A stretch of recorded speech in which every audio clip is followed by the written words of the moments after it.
ഖൈറുക്കും മൻ തഅല്ലമൽ ഖുർആന വഅല്ലമ. നിങ്ങളിൽ ഏറ്റവും ഉത്തമൻ വിശുദ്ധമായ ഖുർആൻ പഠിക്കുകയും അത് പഠിപ്പിക്കുകയും ചെയ്യുന്നവരാണ് എന്ന്. അപ്പോൾ അതിന് ഭാഗ്യം ലഭിച്ച നാം ഓരോരുത്തരും വിശുദ്ധമായ ഖുർആൻ പഠിക്കുകയും അത് പഠിപ്പിക്കുകയും ചെയ്യുന്ന നാം നമ്മുടെ അടുക്കൽ ഖുർആൻ പഠിക്കാൻ വരുന്ന വിദ്യാർത്ഥികളെ എങ്ങനെ നമുക്ക് നല്ല രീതിയിൽ പഠിപ്പിക്കാം, എങ്ങനെ നമുക്ക് എളുപ്പത്തിൽ പഠിപ്പിക്കാം, നമ്മളുടെ പഠന രീതി, പഠിപ്പിക്കുന്ന ശൈലി, അതിലുള്ള കുറവുകൾ, വീഴ്ചകൾ എങ്ങനെ നമുക്ക് പരിഹരിക്കാം എന്നതിനെ കുറിച്ചുള്ള ഒരു തുറന്ന ചർച്ചയാണ്, മുദാക്കറയാണ്. കേവലം ഒരാൾ സംസാരിക്കുകയും മറ്റുള്ളവർ ശ്രോതാക്കളായി മാറുക എന്നുള്ളതല്ല ഈ സദസ്സിന്റെ ലക്ഷ്യം. അള്ളാഹു നമുക്ക് കാര്യം മനസ്സിലാക്കാൻ തൗഫീഖ് നൽകി അനുഗ്രഹിക്കുമാറാവട്ടെ. ഇവിടെ കുറച്ച് നിർദ്ദേശങ്ങൾ നമ്മൾ മുമ്പ് ചർച്ച ചെയ്യുകയുണ്ടായി. അത് ഈ മാർഗത്തിൽ, ഈ മേഖലയിൽ വർഷങ്ങളായി ദീനി ഖിദ്മത്ത് ചെയ്ത ബഹുന്യരായ ഉസ്താദന്മാരുടെ ചില നിർദ്ദേശങ്ങളാണ്. അവർ പഠിപ്പിച്ച ശൈലി, അവർ സ്വീകരിച്ചു വന്ന രീതി, അതിന്റെ അടിസ്ഥാനത്തിൽ അവർക്കൊരുപാട് പ്രയോജനങ്ങൾ കാണാൻ സാധിച്ചു. അതിന്റെ അടിസ്ഥാനത്തിൽ തയ്യാറാക്കിയ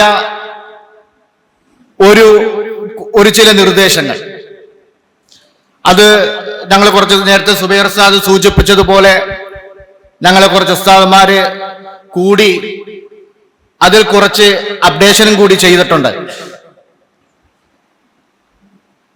നമുക്ക് ഈ വിശുദ്ധമായ ഖുർആനിനെ, അതിന്റെ പഠന രീതി നമുക്കൊന്ന് രണ്ടായിട്ട് തരംതിരിച്ചാൽ, ഒന്ന് നാളിറ, രണ്ട് ഹിഫ്ള്. നമുക്കൊക്കെ അറിയാവുന്നത് പോലെ നാളിറ എന്ന് പറയുമ്പോൾ വിശുദ്ധമായ ഖുർആൻ നോക്കി ഓതാൻ പഠിക്കുക, ഹിഫ്ള് എന്ന് പറയുന്നത് മനപ്പാഠമാക്കാൻ വേണ്ടി പഠിക്കുക. രണ്ടായിരുന്നാലും ഒരു വ്യക്തിയെ സംബന്ധിച്ചിടത്തോളം വിശുദ്ധമായ ഖുർആൻ ഓതുകയാണെങ്കിലും പഠിക്കുകയാണെങ്കിലും പഠിപ്പിക്കുകയാണെങ്കിലും അക്ഷരങ്ങളെ സൂക്ഷിച്ച്, മഖാരിജുകളെ ഗൗനിച്ച്, തജ്വീദിൻ്റെതായ മുഴുവൻ നിയമങ്ങളെ സൂക്ഷിച്ചു വേണം വിശുദ്ധമായ ഖുർആൻ ഓതുകയും പഠിക്കുകയും പഠിപ്പിക്കുകയും ചെയ്യേണ്ടത്. അതുതന്നെയാണ് വിശുദ്ധമായ ഖുർആൻ നമുക്ക് പരിചയപ്പെടുത്തി തരുന്നത്. വറത്തിലിൽ ഖുർആന തർത്തീല, വിശുദ്ധമായ ഖുർആൻ നിങ്ങൾ തർത്തീലോടുകൂടി ഓതുക. മഹാന്മാരായ മുഫസ്സിരീങ്ങൾ ഇവിടെ തർത്തീൽ കൊണ്ട് ഉദ്ദേശിക്കുന്നത് തജ്വീദാണെന്ന് പറഞ്ഞു മനസ്സിലാക്കി തരുന്നു. അതേപോലെ റസൂലുള്ളാഹി സ്വല്ലല്ലാഹു അലൈഹി വസല്ലമ തങ്ങളോടുള്ള അള്ളാഹുവിന്റെ കൽപ്പനയും അത് തന്നെയാണ്. ലാ തുഹരിക് ബിഹി ലിസാനക ലിതഅജല ബി, പ്രവാചകരെ അങ്ങയുടെ ഓത്ത് അങ്ങ് ഓതുമ്പോൾ ധൃതിയാക്കരുത്. മറ്റൊരു ഹദീസിൽ കാണാം, നാളെ ഖിയാമത്ത് നാളിൽ സ്വർഗവാസിയായ ഒരു ഹാഫിളിനോട് പറയപ്പെടും, ഇഖ്റ വറത്തിൽ വർത്തഖി എന്ന് തുടങ്ങുന്ന ഹദീസ് നമുക്ക് എല്ലാവർക്കും പരിചയമുള്ള ഹദീസാണ്. നീ വിശുദ്ധമായ ഖുർആനിനെ ഓതുക.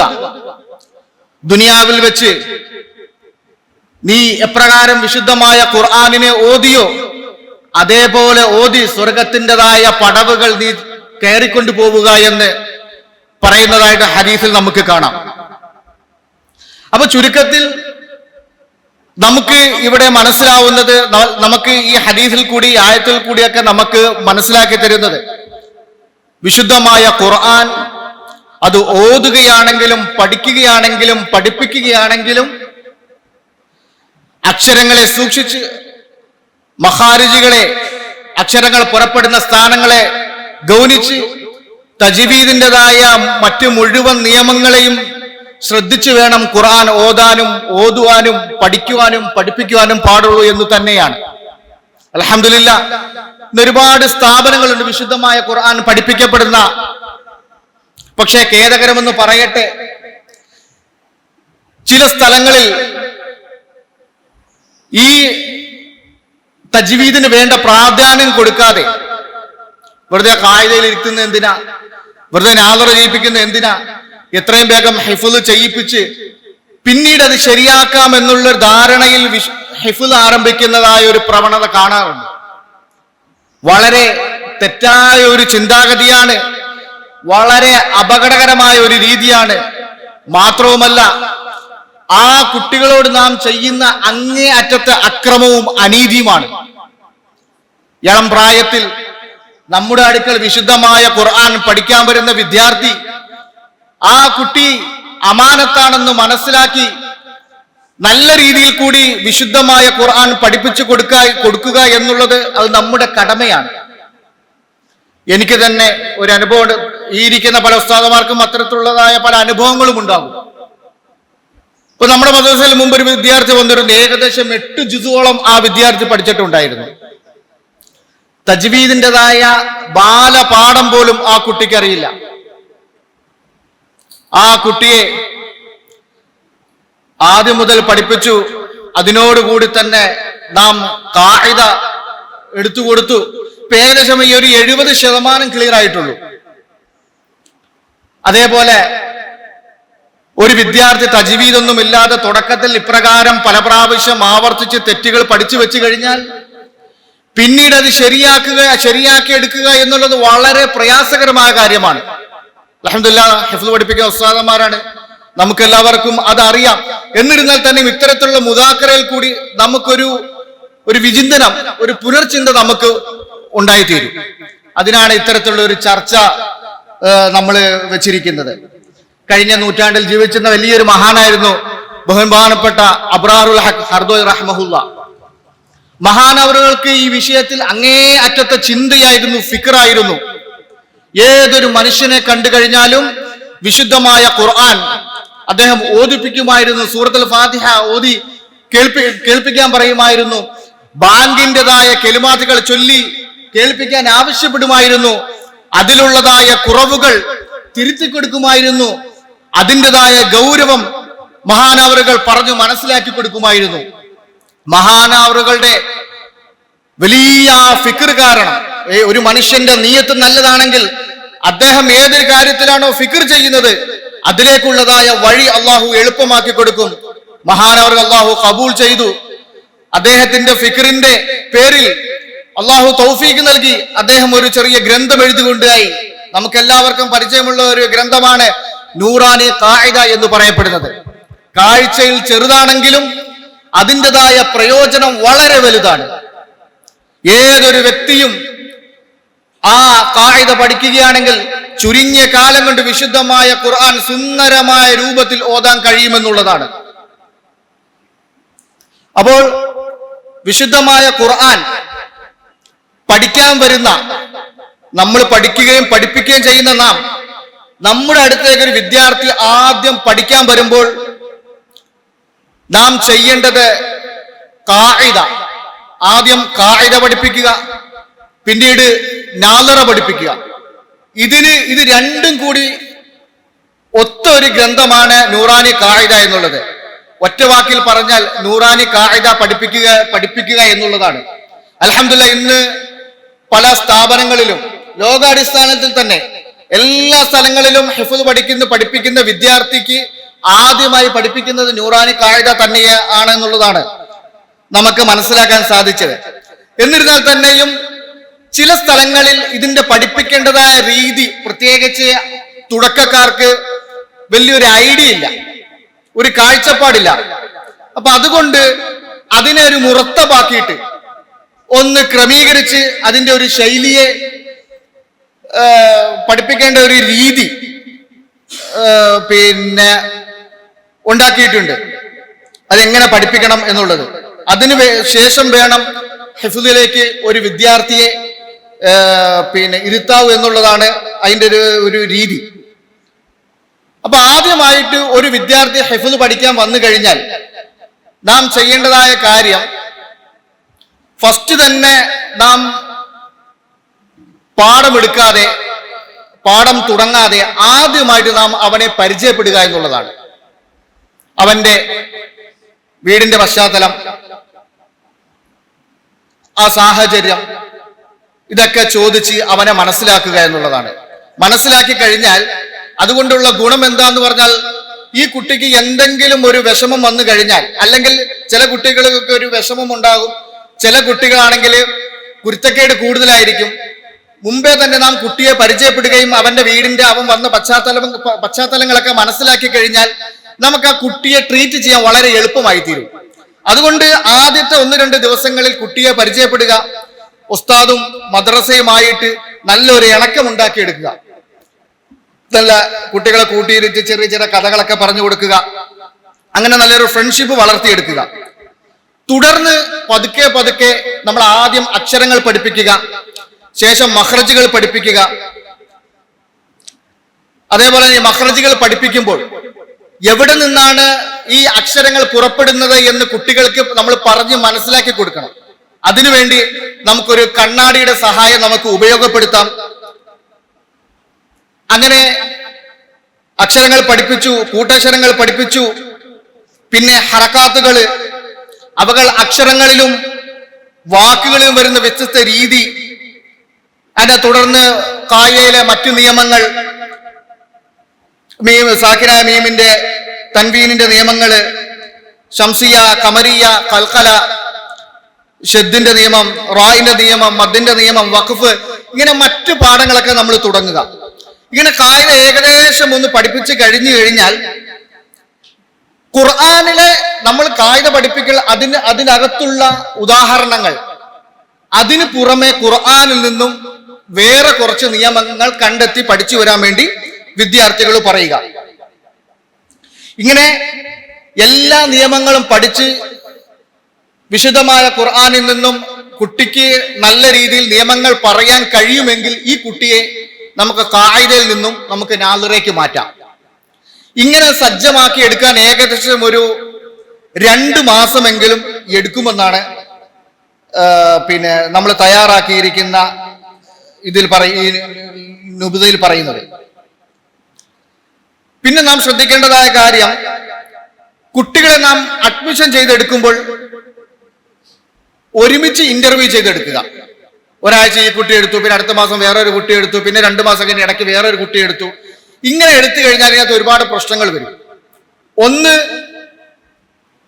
ഈ കുട്ടി ചിലപ്പം മറ്റുള്ള കുട്ടികളെയും കൊണ്ടുപോകും. സാധാരണ പറയാറുണ്ട്, വന്ന വെള്ളം നിന്ന വെള്ളത്തെയും കൊണ്ടുപോയെന്ന്. ആ കുട്ടി മദ്രസയുമായിട്ട് ഇണങ്ങാൻ പാടായിരിക്കും. ചിലപ്പോൾ ഈ കുട്ടി കരഞ്ഞ് ഇങ്ങനെ ഒറ്റ തിരിഞ്ഞ് നടക്കും, ഒറ്റയാനായി. എന്നിട്ട് അവന്റെ കൂടെ വേറെ കുട്ടികളും കൂടും. അങ്ങനെ ചാടിപ്പോവാനൊക്കെ ഒരു അവസ്ഥ വരും. നേരെ മറിച്ച് നാം ഒരുമിച്ച് അഡ്മിഷൻ ചെയ്യുകയാണെങ്കിൽ ഒരേ ബാച്ചായിട്ട് നമുക്ക് കുട്ടികളെ പഠിപ്പിക്കാൻ സാധിക്കും. അങ്ങനെ പഠിപ്പിച്ചു കഴിഞ്ഞാൽ ഉസ്താദിന് പഠിപ്പിക്കാനും എളുപ്പമാണ്. അതേപോലെ തന്നെ കുട്ടികളെല്ലാവരും വളരെ സന്തോഷത്തിലായിരിക്കും, ഹാപ്പിയിലും ആയിരിക്കും. ഈ ഒറ്റ തിരിഞ്ഞ് നടക്കുന്ന, കരഞ്ഞുകൊണ്ട് നടക്കുന്ന, മുമ്പൊക്കെ നമ്മളൊക്കെ പഠിക്കുന്ന കാലത്ത് ഉണ്ടായിരുന്ന പോലെ ആ ഒരു അവസ്ഥ ഇങ്ങനെ ഒരുമിച്ച് അഡ്മിഷൻ ചെയ്തെടുത്തു കഴിഞ്ഞാൽ ഉണ്ടാവുകയില്ല. അതേപോലെ തന്നെ അങ്ങനെ കുറച്ച് നമ്മൾ പഠിപ്പിച്ച് ഒരുമിച്ച് അഡ്മിഷനൊക്കെ എടുത്ത് നമ്മൾ ക്ലാസ് എല്ലാം തുടങ്ങി കുറച്ച് മുന്നോട്ട് പോകുമ്പോഴത്തേക്ക് കുറച്ച് കുട്ടികൾ മുന്നിലും കുറച്ച് കുട്ടികൾ പിറകിലുമുള്ളതായിട്ട് നമുക്ക് മനസ്സിലാവും. പഠിക്കുന്നതായ മിടുക്കന്മാരായ സമർത്ഥരായ കുട്ടികൾ കുറച്ച് മുമ്പിലായിരിക്കും, പാഠത്തിന്റെ വിഷയത്തിൽ കുറച്ച് വീക്കുള്ള കുട്ടികൾ പുറകിലായിരിക്കും. ഇങ്ങനെ വരുമ്പോഴത്തേക്ക് നമുക്ക് ഈ മിടുക്കരായ സമർത്ഥരായ വിദ്യാർത്ഥികളെ നമുക്ക് ഉപയോഗിച്ച് ഈ പഠിക്കുന്നതിൽ പുറകിലുള്ള വിദ്യാർത്ഥികളെ പഠിപ്പിക്കാൻ വേണ്ടി നമുക്ക് ഈ മിടുക്കരായ കുട്ടികളെ നമുക്ക് ഉപയോഗപ്പെടുത്താം. അങ്ങനെ വരുമ്പോൾ ഉസ്താദിനും അതേപോലെ തന്നെ ഉസ്താദിനും കുറച്ച് എളുപ്പമാകും. 2 കുട്ടികളുടെയും പഠനം, ആ മികവ് കുറച്ചും കൂടെ മികച്ചതാവും പഠനശൈലി. പിന്നെ അതേപോലെ തന്നെ പല രക്ഷിതാക്കളും ഈ അഡ്മിഷന്റെ സമയത്ത് വന്ന് പറയാറുണ്ട്, ഉസ്താദ് ഇവൻ സ്കൂളിൽ നല്ല മിടുക്കനാണ്, നല്ല ബ്രില്യൻ്റ് ആണ്, അത് ഇന്ന വിഷയത്തിൽ ഫസ്റ്റ് ഒക്കെയാണ്, പക്ഷെ മദ്രസയുടെ വിഷയത്തിൽ വളരെ വീക്കാണെന്നൊക്കെ പറയാറുണ്ട്. അതിന്റെ മെയിൻ കാരണം എന്ന് പറയുന്നത് സ്കൂളിൽ കുറച്ചും കൂടെയും പഴയ പോലെയല്ല, കുറച്ചും കൂടെ ഒരു ഫ്രീ അന്തരീക്ഷമാണ്. നമ്മുടെ മദ്രസകളിലും അതേപോലെ ഉസ്താദുമാരുടെയൊക്കെ ഒരു രീതി എന്ന് പറയുന്നത് കുറച്ചും കൂടെ ഒരു കാർക്കശ നിലപാടാണ്. അതിൽ നാം മയപ്പെടുത്തുക എന്നുള്ളതാണ്. ഇപ്പൊ ഇന്നലെ തന്നെ എൻ്റെ മോള് ഫോൺ വിളിച്ചപ്പം പറഞ്ഞു, ഞാൻ ഇനി പോലും മദ്രസയിൽ പോകുന്നില്ല എന്ന്. എൻ്റെ മോള് ഏകദേശം അത്യാവശ്യം നന്നാ പഠിക്കുന്ന ഒരു കുട്ടിയാണ്. എന്റെ മോന്റെ വിഷയത്തിൽ എനിക്ക് അഭിപ്രായ വ്യത്യാസം ഉണ്ട് താനും. അവനാ പറഞ്ഞെങ്കിൽ ഞാനത് അംഗീകരിക്കില്ല. മോള് പറഞ്ഞപ്പോഴത്തേക്ക് മോളിങ്ങനെ കുറച്ചുകൂടെ വയസ്സിൽ കവിഞ്ഞ പക്വതയുള്ള കുട്ടിയാണ്. അപ്പം അവൾ ഇങ്ങനെ പറഞ്ഞപ്പോഴത്തേക്ക് ഞാൻ ഈ കാര്യം കൂടി ഓർത്തു. ഉസ്താദ് ചെറിയ എന്തോ അടി കൊടുത്തെന്നാ പറഞ്ഞത്. അപ്പൊ നമ്മള് കുട്ടിയെ ആശ്വസിപ്പിച്ചു. അതേപോലെ നമ്മൾ ഇത്തരത്തിലുള്ള ഒരു കർക്കശ നിലപാടാണെങ്കിൽ കുട്ടികൾ മനസ്സ് മടുക്കാനും അതേപോലെ തന്നെ കുട്ടികൾ പഠനത്തെ തന്നെ ഉപേക്ഷിക്കാനും കാരണമായി തീരും. അതുകൊണ്ട് നാം പഠനരീതി കടുപ്പിക്കാതെ കുട്ടികളുമായിട്ട് ഒരു ഫ്രണ്ട്ഷിപ്പ് ഉണ്ടാക്കി തീർക്കുക. അങ്ങനെ ഉണ്ടാക്കി തന്നെ നമ്മുടെ പെരുമാറ്റം നന്നാക്കുക. കുട്ടി വാക്കിലാണെങ്കിലും ശരി, പ്രവൃത്തിയിലാണെങ്കിലും ശരി, നമ്മൾ ആ രീതിയിൽ കൂടി പെരുമാറുകയാണെങ്കിൽ കുട്ടി നല്ല ഫ്രണ്ട്ഷിപ്പ് ആയിക്കാൻ നമ്മൾ പറയുന്ന കാര്യങ്ങളൊക്കെ കുട്ടികൾ വളരെ സ്നേഹത്തോടുകൂടി വളരെ മര്യാദയോടെ കുട്ടികൾ പെട്ടെന്ന് പഠിക്കാനും അതുകൊണ്ട് മുന്നേറാനുള്ള ഒരു അവസ്ഥ വളരെ കൂടുതലാണ്. അതുകൊണ്ട് നമ്മളുടേതായ സമീപനം, കുട്ടികളോടുള്ള സമീപനം മികച്ചതാക്കുക. അതായിരിക്കും ആ കുട്ടിയെ തുടർന്ന് ആ മദ്രസയിൽ നിൽക്കാനും മുന്നോട്ട് പഠിക്കാനുള്ളതായ ഒരു ആവേശം ആ കുട്ടിക്ക് ഉണ്ടാകുന്നത്. പിന്നെ നമ്മൾ കുട്ടികൾ മദ്രസയിൽ വന്നു, നമ്മൾ കായികയുടെ രൂപം പറഞ്ഞു. കായികയെല്ലാം പഠിച്ചു കഴിഞ്ഞാൽ പിന്നെ രണ്ടാമത്തെ സ്റ്റേജ് എന്ന് പറയുന്നത് നാളിറയാണ്. കായിക എന്ന് പറയുന്ന അക്ഷരങ്ങൾ പഠിക്കലാണല്ലോ, നിയമങ്ങളൊക്കെ പഠിക്കുകയാണ്. രണ്ടാമത്തെ ഇതെന്ന് പറയുന്നത് നാളിറ. നാളിറ കൊണ്ട് എന്താണ് ഉദ്ദേശിക്കപ്പെടുന്നത്? നമുക്കെല്ലാം അറിയാവുന്നതുപോലെ തജ്വീദിന്റെ മുഴുവൻ നിയമങ്ങളും ശ്രദ്ധിച്ച് ഖുർആനിന്റെ എല്ലാ ഭാഗത്തു നിന്നും സുന്ദരമായിട്ട് ഓതുക. നിയമം പറഞ്ഞ് എവിടെ നിന്ന് നിയമം ചോദിച്ചാലും ആ കുട്ടിക്ക് പറയാൻ കഴിയണം. ആ രീതിയിൽ കൂടി നല്ല വൃത്തിക്ക് ഖുർആൻ ഓതുക എന്നുള്ളതാണ് നാദിറ കൊണ്ട് ഉദ്ദേശിക്കുന്നത്. ഇനി നാദിറ എവിടെ നിന്ന് നമുക്ക് തുടങ്ങണം? നാദിറ നാം തുടങ്ങേണ്ടത് അമ്മ ജുസുൽ നിന്ന് തുടങ്ങണം. അത് തുടങ്ങുമ്പോഴത്തേക്ക് ദിവസവും ഉസ്താദ് ഒരു പേജോ അര പേജോ നിർബന്ധമായിട്ടും ഉസ്താദ് ഓതി കൊടുക്കുകയും അത് കുട്ടി നന്നായി പഠിച്ച് പല പ്രാവശ്യം ഓതി നോക്കി ഉസ്താദിനെ ഓതി നിയമം പറഞ്ഞ് കേൾപ്പിക്കണം. ആദ്യത്തെ ഒരു ജുസു ഉസ്താദ് അമ്മ ജുസു ആണ് തുടങ്ങുന്നത്. അതിലത്തെ അര പേജോ ഒരു പേജോ ഉസ്താദ് നിർബന്ധമായിട്ട് ഓതി കൊടുത്ത് വിദ്യാർത്ഥി നല്ല രീതിയിൽ പഠിച്ച് നിയമം പറഞ്ഞ് ഉസ്താദിനെ ഓതി കേൾപ്പിക്കണം.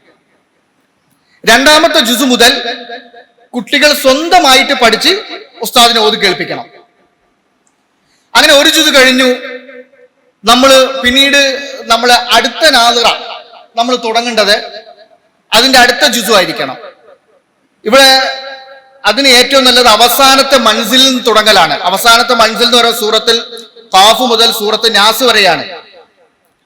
അപ്പം അവസാനത്തെ 5 ജുസുവാണ് എല്ലായിടത്തും പൊതുവെ നാദിറായിട്ട് ഓതിപ്പിക്കുന്നത്. എന്നാൽ ചില കുട്ടികൾ നല്ല പഠനത്തിൽ നല്ല മികവുള്ളവരായിരിക്കും.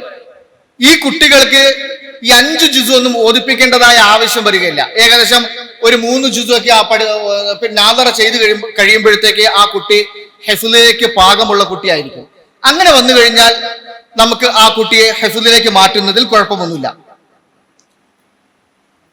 അതേപോലെ ഈ നാദിറയുടെയും ഖാഇദയുടെയും ഈ 2 വിഷയങ്ങൾ പഠിക്കുന്ന കുട്ടികൾക്ക് ഒരുപാട് ഫ്രീ ടൈം കിട്ടാറുണ്ട്.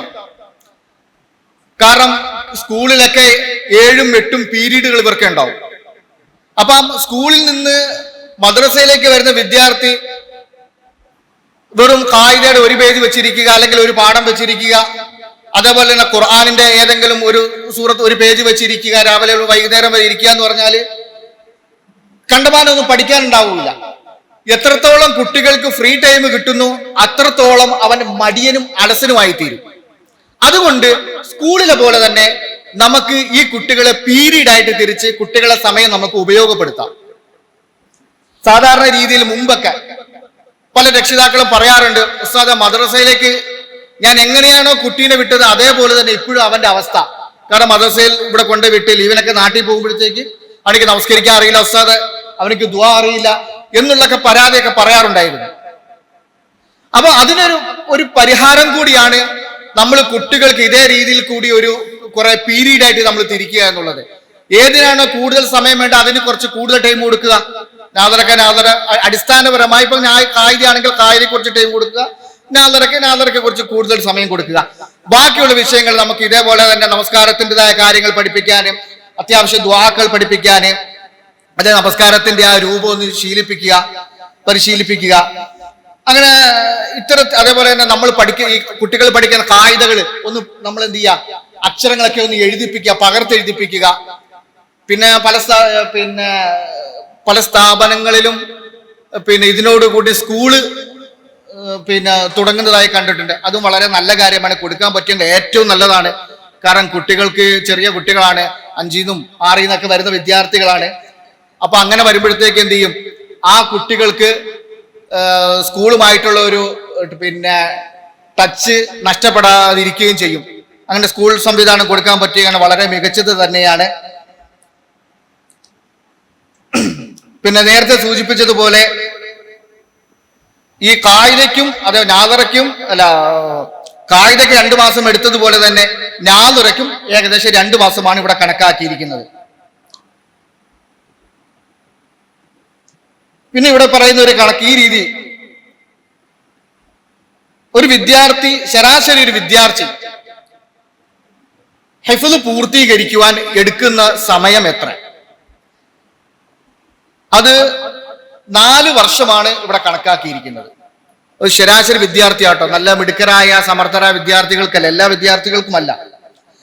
അതിൽ 1ാമത്തെ വർഷം 9 മാസം അധ്യയന വർഷമാക്കി കണക്കാക്കിയാൽ ആദ്യത്തെ വർഷം 2 മാസം കായികയ്ക്കും 2 മാസം നാദറയ്ക്കും ശേഷമുള്ള 5 മാസം 5 മാസത്തിൽ ഓരോ മാസവും ഒരു ജുസ് കണക്കാക്കി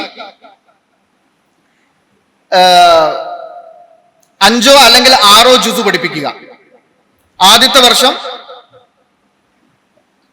കായിക നാദറ പ്ലസ് 6 ജുസു, 2ാമത്തെ വർഷം 9 ജുസു, 3ാമത്തെ വർഷം 9 ജുസു, 4ാമത്തെ വർഷം 6 ജുസു പ്ലസ് 10 ദൗറ. ഇങ്ങനെ ഈ രീതിയിൽ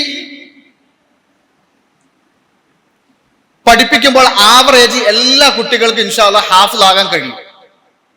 ഈ ഒരു കണക്ക് വെച്ച് പഠിപ്പിക്കുകയാണെങ്കിൽ സാധാരണ പറയാണ്ട് കുറച്ച് കഴിയുമ്പോഴത്തേക്ക് ഇവൻ പഠിക്കുന്നില്ല ഇവന് ഇത്ര ജുസു ആയിട്ടുള്ളതൊക്കെ പല ഉസ്താദന്മാരൊക്കെ പരാതി പറയാറുണ്ട്.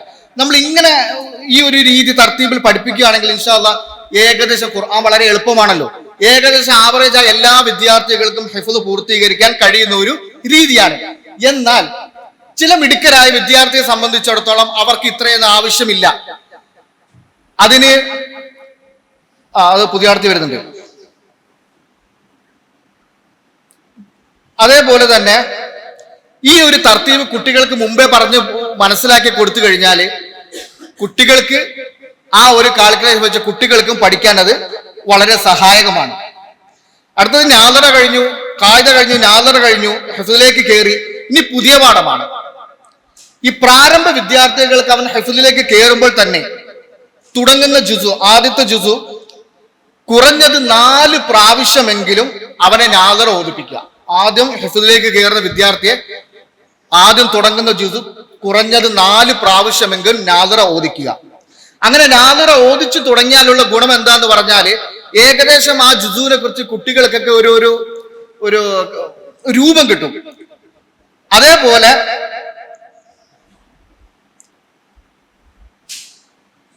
ഓതേണ്ട രീതി എന്ന് പറയുന്നത് 3-4 പ്രാവശ്യം സ്വന്തമായി ഓതുകയും 1 പ്രാവശ്യം ഉസ്താദിനോ അല്ലെങ്കിൽ ക്ലാസ്സിൽ മുതിർന്ന അവനേക്കാൾ ജുസു പഠിച്ച കുട്ടികളുണ്ടാവും, അല്ല ഹാഫിളുകളുണ്ടാവും, അവരെ നമുക്ക് ഇതിനു വേണ്ടി നമുക്ക് ഉപയോഗപ്പെടുത്താം.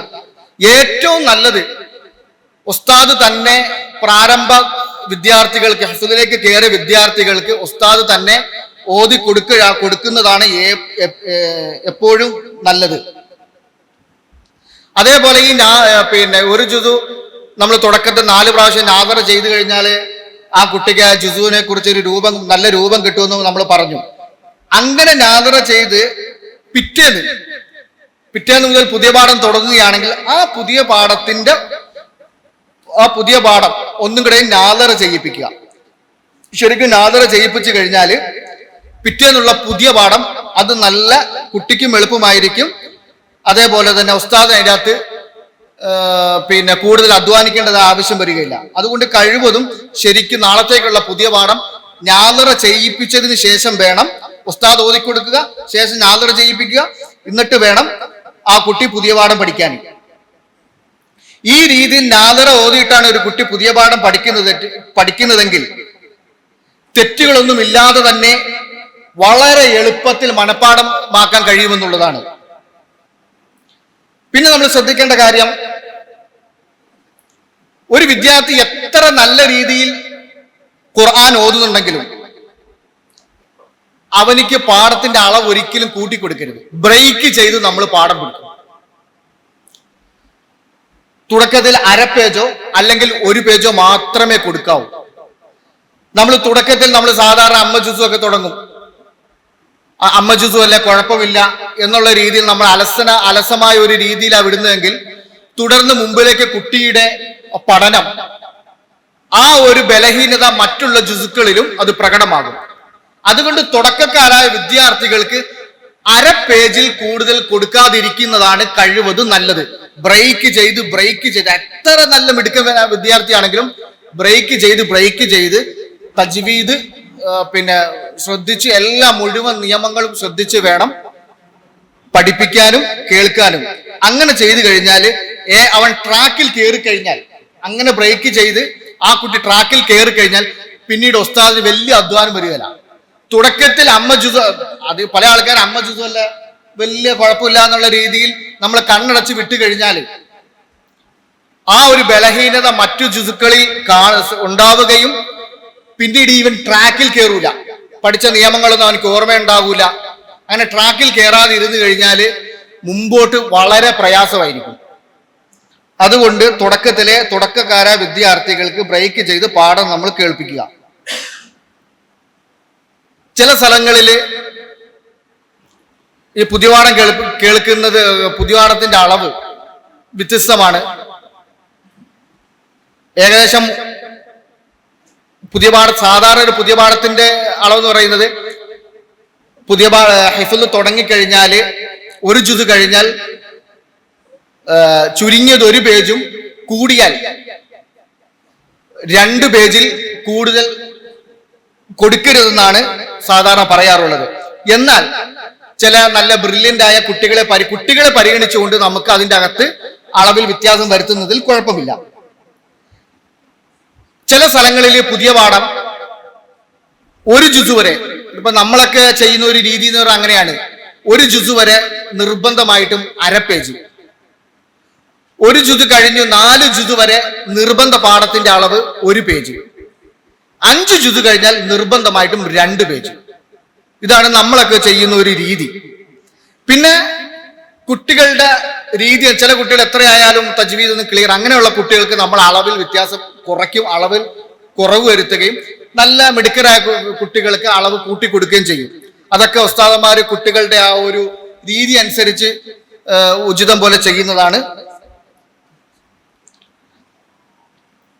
പിന്നെ ചില സ്ഥലങ്ങളിൽ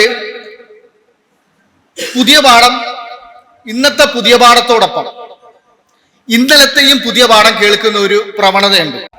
ഈ പുതിയ പാഠത്തിന്റെ കൂടെ ഇന്നലെ കൊടുത്ത, ഉദാഹരണം ഒരു വിദ്യാർത്ഥിക്ക് 1 പേജ് പുതിയ പാഠമാണെങ്കിൽ അവൻ ഇന്നലത്തെ 1 പേജും ഓതി ഇന്നത്തെ 1 പേജും ഓതണം. അങ്ങനെ ഒരു പ്രവണതയുണ്ട്. അത് എത്രത്തോളം ഒരു കുട്ടിക്ക് അങ്ങനെ ഓതാൻ പറ്റുമെങ്കിൽ വളരെ നല്ലതാണ്.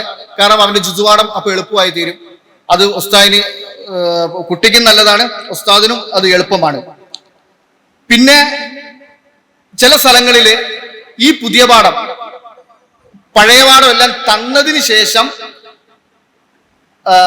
ഇന്നത്തെ പുതിയ പാഠം കേൾക്കുന്ന ഒരു രീതിയും കാണാറുണ്ട്. അതും വളരെ നല്ലതാണ്. അത് എന്തുകൊണ്ടാണ് അങ്ങനെ പറയാൻ കാരണമെന്ന് പറഞ്ഞാല്, ഒരു വിദ്യാർത്ഥിക്ക് പുതിയ പാഠം മാത്രമേ പഠിക്കാനുള്ളൂ എങ്കിൽ അവനെന്ത് ചെയ്യും, എങ്ങനെയെങ്കിലും ഒപ്പിച്ച് പാഠം പഠിക്കും. ഈ ഒപ്പിച്ച് പാഠം പഠിച്ചു കഴിഞ്ഞാല്,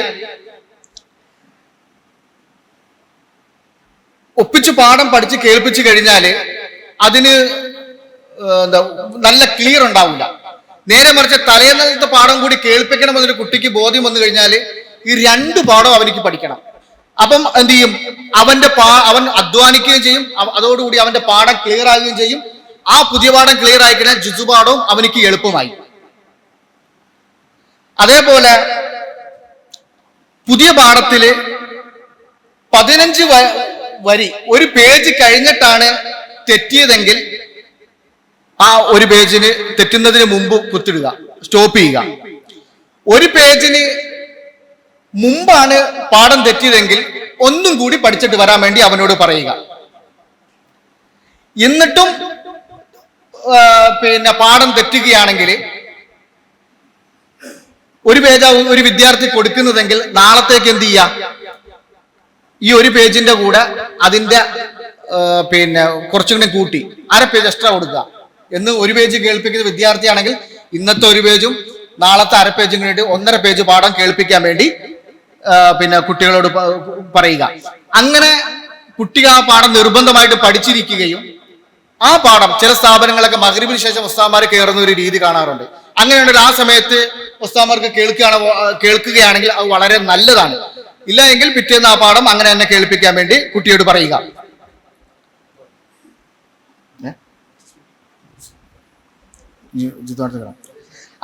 അതേപോലെ തന്നെ പുതിയ പാഠം പഠിപ്പിക്കുമ്പോഴേ പുതിയ പാഠത്തോടൊപ്പം മുതശാബിഹായ ആയത്ത് ഖുർആനിലോ അതേപോലെ നോട്ടിലോ തന്നെ എന്ത് ചെയ്യുക, എഴുതാൻ വേണ്ടി കുട്ടികളോട് നമ്മൾ പറയുക.